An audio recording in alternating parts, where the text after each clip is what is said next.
Hello, my name is Father Gregory Pine, and I'm a Dominican friar of the province of St. Joseph. Let's see, what do? I teach at the Dominican House of Studies, and I work for the Thomistic Institute, and this is Thomas Aquinas. In this episode, I'd like to talk about the worst sin, or the gravest sin. Why? Well, because sins issue from vices. Vices are opposed to virtues. Virtues give rise to good acts, meritorious acts, acts that conduct us unto the life of heaven.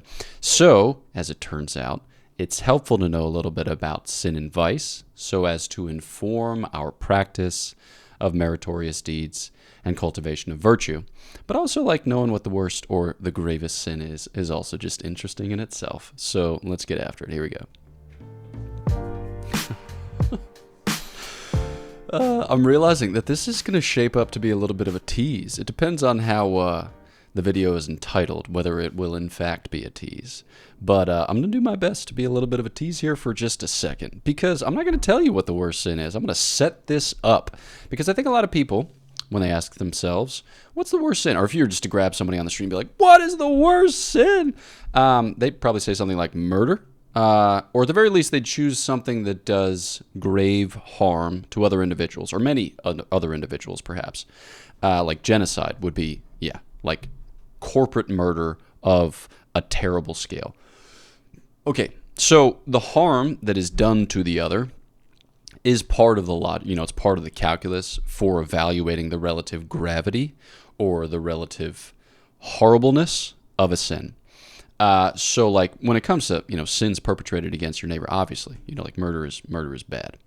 But St. Thomas will introduce another variable or another thing that's important for our calculus, for our evaluation of the relative gravity or horribleness of a sin, and that's the person against whom you commit it. All right, now we as Americans have very fiercely democratic sensibilities, and we're like, that doesn't matter. Like if you do it to the least of persons or the greatest of persons, it's still bad. But I think that we'd probably be willing to grant that at the very least, the person who attacks the president is probably going to go to jail for longer than the person who attacks not the president, okay? So you're like, I can see that happening. Okay, well, in this is not to say that some people are better than other people at the level of, like, basic human dignity. It's not what I'm saying. Okay, so we are all made to the image and likeness of God, right? We all evince a dignity attendant upon the image and likeness of God. We're all called to participate in the divine life. Okay, good. We've got that established. Now, some people in society ascend to higher ranks, like I have just mentioned the president. St. Thomas, he's working within his medieval setting, and he's probably thinking about the king or whoever else, in the ecclesiastical setting, like the bishop or the cardinal or the pope. So when you perpetrate a sin against a person who occupies a more dignified or noble status or like rank in society, that's probably going to end up being worse. But St. Thomas, he's going to use this as a basis for just talking about what moral acts are and the types of objects that they have. So for him, it's going to be determinative. It's going to be super important on the basis of the moral object. Okay, so if you commit a sin which has for its object something bigger, better, bolder, beautifuler, making up words here, then that's going to register worse than if you commit a sin against something more humble, modest, limited, whatever. Okay? You see where this is going, right? Do you see where this is going? I hope you see where this is going. Because what we're effectively saying here is that when we commit sins, we're not just committing sins against people, right? Like human beings. We can also commit sins against God. And for him, that is going to be determinative of relative gravity. So the worst sins are, in fact, the sins committed against the theological virtues, because the theological virtues have God for their object. Okay, now mind you, there are going to be some circumstances where a sin committed against a human being might be worse, all right, because of this, that, or the other that impinges upon the act. But in general, right, abstracting from those circumstances, sins committed against the theological virtues are going to be worse than sins committed against the moral virtues. Now, St. Thomas lists a bunch of sins against the theological virtues. Let's see if I can name some of them. Okay, so in the Treatise on Faith, he begins with infidelity, which is kind of like a general category. And then within that general category, you got some specifics, which would include heresy, apostasy. So those would be against the act of belief, all right, which is the interior act of faith. But then he says, contrary to the exterior act of faith, confession, you've got blasphemy, and specifically blasphemy against the Holy Spirit. And at one point in that treatise, he's going to be like, blasphemy is just about the worst thing that you can do, because interiorly you've got some infidelity going on because you're not believing. And then with blasphemy, you're pronouncing it. You're speaking it aloud.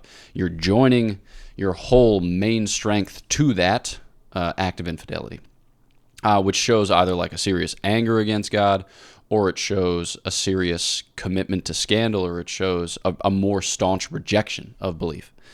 But then he keeps going, okay? And then he describes further sins opposed to the theological virtue. So when you arrive at the treatise on hope, for instance, he lists despair and presumption. And he'll say despair is worse than presumption because despair is more opposed to the spirit of hope. Presumption is actually closer to the spirit of hope than is despair because, despair is like an exaggeration of the divine justice, and presumption is like an exaggeration of the divine mercy. But it's better to exaggerate mercy than justice because God tends in the direction of mercy more than of justice, in scare quotes. That requires clarification, but I'm not going to do it. So he'll say, the kind of quintessential sin against faith is infidelity. The quintessential sin against hope is despair. But we haven't yet gotten to charity. And you're thinking, I bet you it's against charity. You'd better believe it's against charity, because charity is the greatest of virtues. Because whereas faith goes to God to get something, namely the truth, and whereas hope goes to God to get something, namely beatitude, charity goes to God to get God. Because charity is, it's the substance of Christian perfection. It's the highest of virtues. It's what orders and commands all the other virtues besides. What renders virtue, truly virtue, simply so called, and it conducts our whole life unto the love of God, which is the point. All right, so it gets to God, who is the ultimate end, who is the highest good, who is beloved friend beyond compare. All right, so then what would be examples of sins against charity? Well, you got hatred for one, of God and of neighbor, and then you got sloth, sometimes called acedia, and then you got envy. Okay, so sloth would be like sadness at the divine good. Envy would be like sadness at the good of your neighbor, because it represents a threat to you or a diminishment of your own honor and glory and other things besides.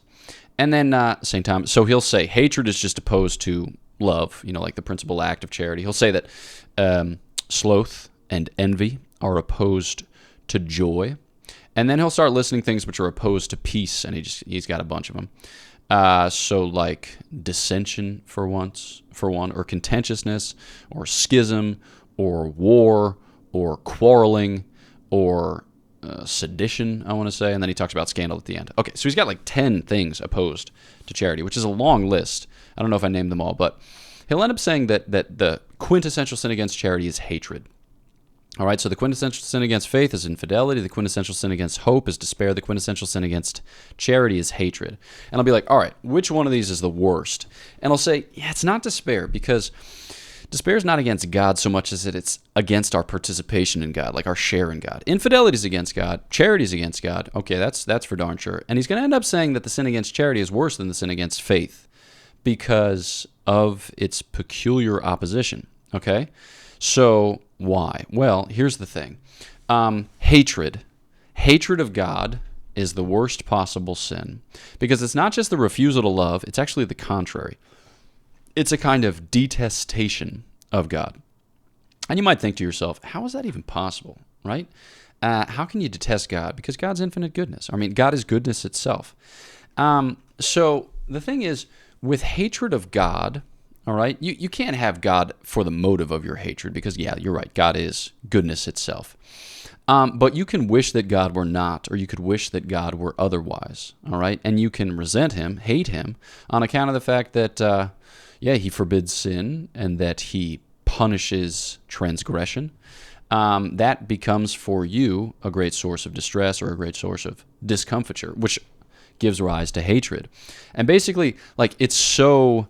it's like the quintessential sin because it turns us from God, and that's the point of it, to turn us from God. Now, with all sins, you're turning from God, like mortal sins, I should say. You're turning from God, but it's usually that you're turning to some created good, and in the process of turning to some created good, you're turning away from God. Whereas with hatred, you're just turning away from God, and you're just turning to whatsoever you darn well please, provided that it's not God, because you hate him so.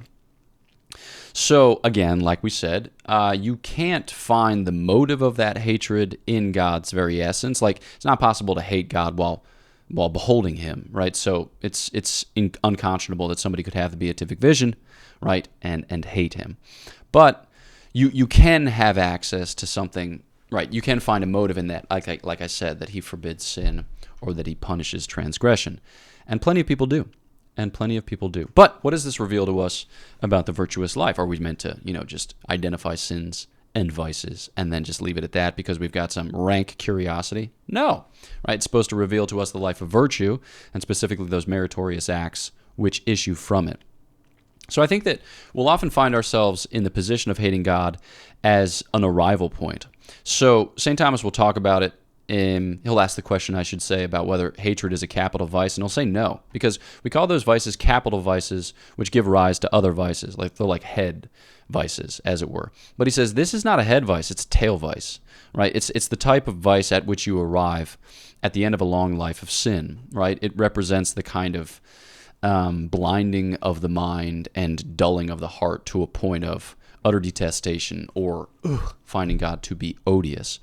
And I think that you might ask yourself, like, how could this arise? What might somebody do in order to arrive at such a state? Here I think of the story of Graham Greene, who, was Catholic, but struggled with the virtue of chastity for a long time. At one point he was at San Giovanni Rotunda, where Padre Pio was celebrating Mass, and he was there with his mistress. And Padre Pio invited him to meet after the Mass, and he said no. Graham Greene said no. And the reason for which he said no, he was later asked, and he replied to the question, was he goes something along the lines of, I knew he was a saint, and I suspected that were I to meet a saint, he might cause me to change my life. So what we come to discover is that hatred of God usually arises from a certain fixity on other things from which we cannot detach ourselves, and it gradually hardens or ossifies into a hatred, right? That we can, at the end of our days find ourselves in such a position because we've built our lives on another foundation and we've implicated our hearts, or we've kind of bound our hearts up with other goods. And so I think it becomes an occasion for us to say, like, what do I love? Like, what do I truly love? And is there something which is kind of clogging the pipes or getting in the way, as it were, posing obstacles or hindrances to the love of God? And why? Like, what do I fear? What do I resent? What have I yet to forgive? Or how could I possibly address whatever it is that stands in the way? Because I don't want this to, harden or ossify into a hatred. I want to continually chip away at it. I want to continually bring it before the healing grace of God so that way it can flourish, that I can observe the opposite trajectory in my life and grow into all the fullness of the love of God which lies in store for those whom God is so very ready to lavish his great gifts upon. So, yeah, we're seeking to grow in the virtue of charity because it's just about the only thing that matters. Insofar as St. John of the Cross says, in the evening of life we'll be judged on love alone. So there at the heart of the church, we seek with St. Therese to be love and being on the lookout for anything which might eventuate in a kind of hatred, either for resentment or unforgiveness or otherwise, some other disposition which could give rise to it. So that's what I was hoping to say. I hope that's helpful for you in some way, shape, or form. This is Pints with Aquinas. If you haven't yet, please do subscribe to the channel, push the bell, and get email updates when other things come out. Also, check out Godsplaining, which is a podcast to which I contribute with 4 of the Dominican friars. We did a series on the 7 deadly sins, and though hatred is not one of the 7 deadly sins, the 7 deadly sins do feature into this kind of logic of the spiritual organism and the ways by which we seek to heal and grow beyond the effects of sin and unto the fullness of virtue. And then lastly, I wrote a book. It's called Prudence, Choose Confidently, Live Boldly. It has nothing to do with the hatred of God, but it has everything to do with making good decisions and feeling certain and confident of the course of your life. So that's all I got. Know of my prayers for you. Please pray for me, and I'll look forward to chatting with you next time on Pints with Aquinas.